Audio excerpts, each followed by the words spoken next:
Hello बच्चों, आज हम स्टार्ट करने जा रहे हैं मेथड ऑफ इंटीग्रेशन। ओके, ये रहा आपकी स्क्रीन पर मेथड ऑफ इंटीग्रेशन। किस तरह से करना है इसको। मेथड ऑफ इंटीग्रेशन में आपको क्या सीखना है कि हमें इंटीग्रेशन ऑफ डिफरेंट फंक्शन किस तरह से सॉल्व करने हैं। ओके, जिसमें पहला मेथड होता है, देखिए फंक्शंस आपके बहुत तरह के फंक्शंस होते हैं और अलग अलग फंक्शन को इंटीग्रेशन के करने के लिए हमें डिफरेंट मेथड का यूज करना पड़ेगा। ओके, सबसे पहला मेथड है आपका method integration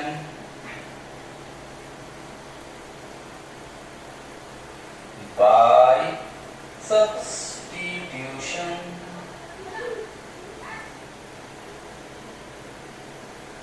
Okay, and the second one is this integration by part.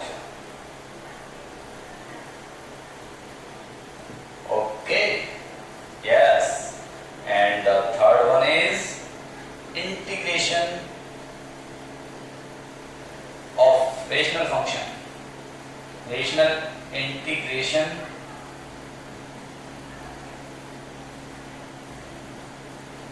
of rational algebraic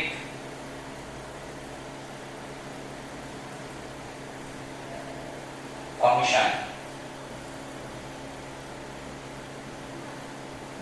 by partial fraction।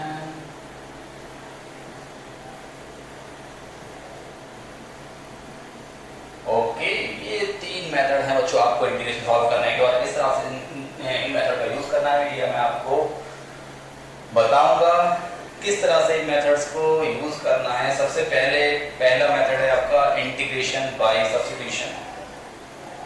Integration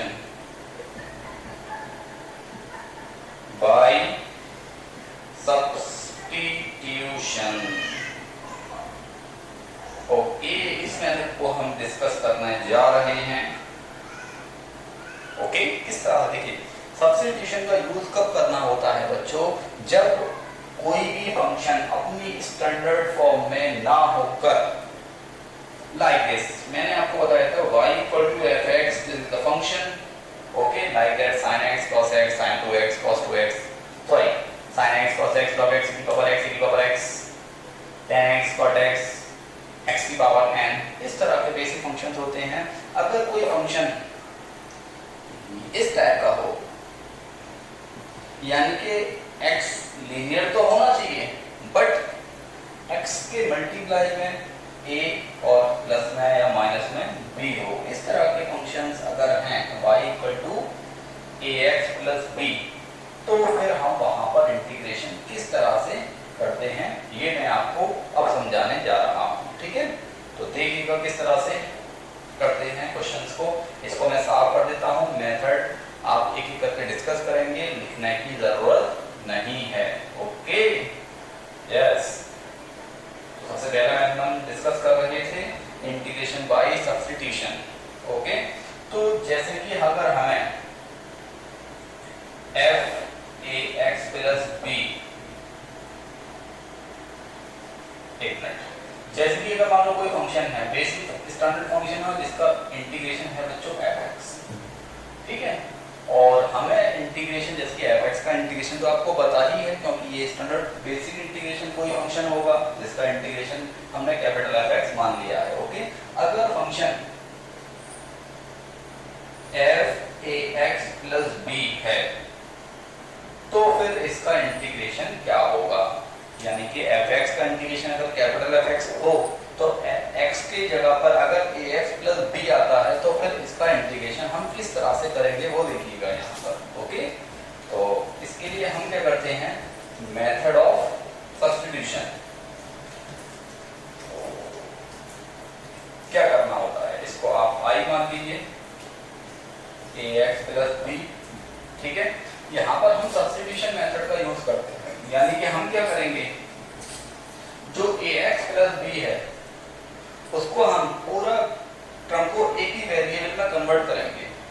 t t is a variable, क्योंकि ax प्लस b ये एक अलजेब्रिक फंक्शन है और x क्या है यहाँ पर एक वेरिएबल है, और इस पूरे फंक्शन को हमने ax प्लस b को t मान दिया। जब ax प्लस b ये वेरिएट करेगा तो t भी वेरिएट करेगा, इसलिए t भी वेरिएबल है। तो हमें क्या करना है, इसको रिप्लेस करना है t से। ओके, जब आप इसको t से रिप्लेस करेंगे, चलो भैया t से रिप्लेस कर दिया। अब यहाँ क्या है, यहाँ तो dx है। अब t के फंक्शन का x के रेस्पेक्ट में इंटीग्रेशन किस तरह से करोगे भाई? This is the very big problem. Okay, function of this is the function of x and we have to integrate the function with respect to x. It is not possible। तो इसके लिए हमें क्या करना होगा बच्चों, यहाँ पे dx को dt में कन्वर्ट करना पड़ेगा इसकी हेल्प से। ओके, हम क्या करेंगे, इसको डिफरेंशिएट कर देंगे both side with respect to x। इस दोनों तरफ x के रेस्पेक्ट में डिफरेंशिएट करोगे तो ये मिलेगा a plus 0 okay equal to dt upon dx। ठीक है बच्चों, जब इसको x के रेस्पेक्ट में पूरी इक्वेशन को डिफरेंशिएट करोगे तो ax का तो a रह जाएगा, b कांस्टेंट है 0, t का x के रेस्पेक्ट में dt अपॉन dx। तो इस तरह से a dx इक्वल टू बच्चों क्या हुआ, dt। तो dx इक्वल टू कितना आया बच्चों, 1 अपॉन a dt। तो यहाँ पर dx को हटाना है और 1 अपॉन a dt को लगाना है। ठीक है, और इसको लिख दीजिए आप 1 अपॉन a, चूंकि कांस्टेंट है तो 1 upon a integration of ft dt। देखिए fx का इंटीग्रेशन क्या था, कैपिटल fx। अब x की जगह यहाँ t लिखेंगे तो यहाँ पर भी क्या आ जाएगा, t आ जाएगा। ओके, तो 1 अपॉन a, तो ft का इंटीग्रेशन हो जाएगा बच्चों ft प्लस c। और जहां पर बच्चों t है उस जगह पर फिर से आप क्या लगा दोगे, भाई t तो आपने अपनी तरफ से ही माना था। आप आंसर तो t के टर्म में दे नहीं सकते, क्योंकि क्वेश्चन में t नहीं है तो आंसर में t कैसे आ जाएगा, ये तो आपने अपनी तरफ से मेंशन किया है। तो जहां पर t है वहां पर फिर से ax प्लस b लगा देंगे और प्लस c। तो ये तरीका होता है बच्चों, यानी कि जब भी अगर x की जगह ax प्लस b की फॉर्मेट आती है कि जहां x दिया होता है, x की मल्टीप्लाई में कोई कांस्टेंट प्लस में कोई कांस्टेंट होता है, तो जब उसका इंटीग्रेशन करते हैं तो जो भी देखिए केवल क्या चेंज आया, बस फंक्शन था, इंटीग्रेशन आया capital of x ax plus b, बस आगे पीछे क्या फर्क पड़ा, यहाँ पर ax प्लस b था, यहाँ पर भी x प्लस b रहा। बस फर्क ये पड़ा कि x के मल्टीप्लाई में जो टर्म था a वो फंक्शन के डिवाइड में आ गया। ठीक है, तो इतनी सी बात आपको याद रखना है, ये मैंने आपको एक्सप्लेन किया है। आपको क्या करना है, क्वेश्चंस को डायरेक्ट फॉर्मूला लगाना है, इतनी बड़ी कैलकुलेशन नहीं करना है सब्स्टिट्यूशन करके, ये तो मैंने आपको समझाने के लिए किया है। ओके, तो इसको आप लोग नोट कर लीजिएगा अच्छी तरह से। अब मैं इसकी कुछ एग्जांपल्स बताता हूँ जो कि आप लोगों को बहुत पसंद आएंगे। ठीक है, और ये टॉप कंसेप्ट आपको अच्छे से क्लियर हो जाएगा। ठीक है बच्चों, जैसे कि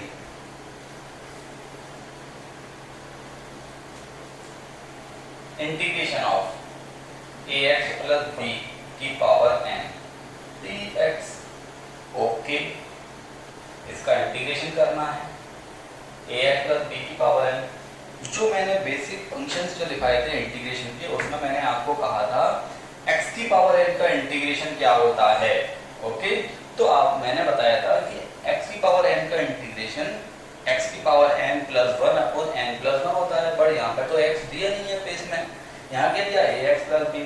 तो जब भी x की जगह पर अगर ax प्लस b की फॉर्मेट, अब a और b की जगह यहाँ पर कोई नंबर भी हो सकते हैं, तो करने का तरीका सेम रहेगा, substitution method. ax plus b को आप क्या मानोगे, t। ओके, और डिफरेंशिएट करोगे इसको, a plus 0 equal to dt upon में dx जो आएगा वो हम यहीं की यहीं लिख देंगे। ठीक है, बार बार dt अपॉन dx नहीं लिखेंगे, क्योंकि dx तो इधर क्रॉस मल्टीप्लाई में आने वाला है, इसलिए इस स्टेप को शॉर्ट ही कर दीजिए आप लोग। जिससे कि आपकी कॉपी और पेन की बचत हो जाए। ठीक है, चलिए ओके। तो यानी कि हम टर्म को शॉर्ट करेंगे, इससे कि आपकी कैलकुलेशन और टाइम की सेविंग रहेगी। ओके चलिए, यहाँ पर इसको हमने t कंसीडर किया तो t की पावर n, dx की जगह 1/a dt, 1/a को ऑलरेडी कांस्टेंट है पहले लिख दिया, dt यहाँ लिख देंगे। ओके, अब यहाँ पर बेसिक फॉर्मूला वही लगाएंगे जो मैंने सबसे पहले बताया था, इंटीग्रेशन यानी कि अलजेब्रिक फंक्शन का इंटीग्रेशन, t की पावर n का इंटीग्रेशन x की पावर n के इंटीग्रेशन की तरह ही करना है। तो x की power n plus 1, sorry very sorry, t की power n plus 1 upon n plus 1 plus c। Okay, अभी आपका आंसर कंप्लीट नहीं हुआ है बच्चों। अभी क्या करना है, ये t को हटाना है, फिर से t को ax प्लस b लगाकर, तो आपका जो क्वेश्चन का जो आंसर हुआ वो हुआ ax प्लस b की power n plus 1 upon n plus 1 plus c। This one is the answer of this integration. Okay, yes sir। चलिए, तो इस तरह से इस क्वेश्चन को करना था, और इसके लिए अलजेब्रिक फंक्शन है, ट्रिग्नोमेट्रिक फंक्शन हो सकता है, लॉगरिथमिक फंक्शन हो सकता है, और एक्सपोनेंशियल फंक्शन हो सकता है, और आपके इनवर्स ट्रिग्नोमेट्रिक फंक्शन भी हो सकता है। इस तरह से काफी सारे फंक्शन हो सकते हैं। आपको इस तरह से प्रूव करके नहीं लाना है, ये क्वेश्चन एक स्पेशल क्वेश्चन था, इसको प्रूव करना था। बाकी क्वेश्चन में आपको डायरेक्टली ही फॉर्मूले अप्लाई करना है, जिस तरह से देखिए 1/ax plus b dx equal to, इसका इंटीग्रेशन क्या होगा। अब आपको यहाँ पर बार बार सब्स्टिट्यूशन मेथड का यूज करने की जरूरत नहीं है, आपको पता चल चुका है कि x का कोएफिशिएंट ही अपॉन में आ जाता है, बाकी स्टैंडर्ड फॉर्म के फंक्शन की तरह ही इंटीग्रेशन करते हैं। जैसे कि ax प्लस b की पावर n है, तो x की पावर n का इंटीग्रेशन x की power n plus 1 upon n plus 1। Okay, यहाँ पर x को हटाकर ax प्लस b था, तो केवल क्या चेंज आएगा कि 1 अपॉन a आगे। ऐसे ये जो फॉर्म है, ये 1 अपॉन d के अपॉन में लीनियर है, ये किस फॉर्म से मैच करता है बच्चों, ये करता है बच्चों 1 अपॉन x की फॉर्म से। 1 अपॉन x का इंटीग्रेशन क्या होता था, log x, तो इसका भी log x ही आएगा, बट x की जगह पर क्या आएगा बच्चों, ax प्लस b। ओके, लेकिन x के कोएफिशिएंट कितना है, a दबाड़ में आ जाएगा यहाँ पर। ओके, प्लस c लिखना मत भूलिएगा। ओके, क्योंकि ये आपको ऑफर में मिलता है c। ओके, चलिए, तो इस तरह से इसके इंटीग्रेशन इसी तरह से, जैसे कि मान लो साइन 2x प्लस 3 है बच्चों dx, इसका इंटीग्रेशन क्या होगा, तो जो साइन का इंटीग्रेशन है वही इंटीग्रेशन लिखेंगे। साइन का इंटीग्रेशन होता है माइनस के कॉस, अब एंगल साइन का जो है वही रहेगा 2x प्लस 3। ओके, और cos 2x प्लस 3 आ गया। ओके, अब x का कोएफिशिएंट कितना है बच्चों, 2, तो 2 इसके डिवाइड में लिख दीजिए अपॉन 2 प्लस c। यानी कि आपको अब ये बार बार ये करने की जरूरत नहीं है, बहुत बेकार काम है, बहुत गंदा काम है। ओके, तो इसको आपको नहीं करना है, आपको क्वेश्चन को जल्दी सॉल्व करना है, क्योंकि आप डायरेक्टली फॉर्मूले अप्लाई कर सकते हैं, क्योंकि ये क्वेश्चन जो है बच्चों वो बहुत ऑब्जेक्टिव में मिलेंगे, एटलीस्ट इससे ज्यादा नंबर का नहीं आएगा। आपको क्या करना है, इंटीग्रेशन लिखा होगा, ऑप्शन में लिखा होगा आंसर ये। ओके, तो आपको डायरेक्टली इसका आंसर डिटेक्ट करना है कितना आएगा। ओके, तो इस एक्सरसाइज में बच्चों आपको काफी सारे क्वेश्चंस मिलेंगे इसी तरह के, इसमें आपको सब्स्टिट्यूशन मेथड का यूज करना होगा, तो वो आप करके मुझे क्वेश्चंस देंगे। ठीक है, वैसे एक्सरसाइज में आपकी ज्यादा क्वेश्चन नहीं है, मात्र 19 क्वेश्चन है आपकी एक्सरसाइज में, और ये क्वेश्चन आपको बच्चों करना है 101%। ओके, जो डाउट हो वो आप लोगों से पूछिएगा, अदरवाइज डिशम क्लास में आकर। ओके, आपके लिए भी पॉसिबल है कि अगस्त से या जुलाई से या अगस्त से क्लास स्टार्ट होंगी, उसके बाद फाइटिंग होगी। ओके, थैंक यू बच्चों, मेहनत करिए अच्छी तरह से और अपने घर पर रहिए। ओके, और स्टडी करिए, क्योंकि इस बार आपको बहुत कम टाइम मिलेगा प्रिपरेशन करने का, इसलिए आप लोग अभी से ही अपने आप को स्ट्रॉन्ग करिए, मेहनत करिए। ओके, और होमवर्क को आप रेगुलरली करिए। थैंक यू बच्चों। Okay, good bye.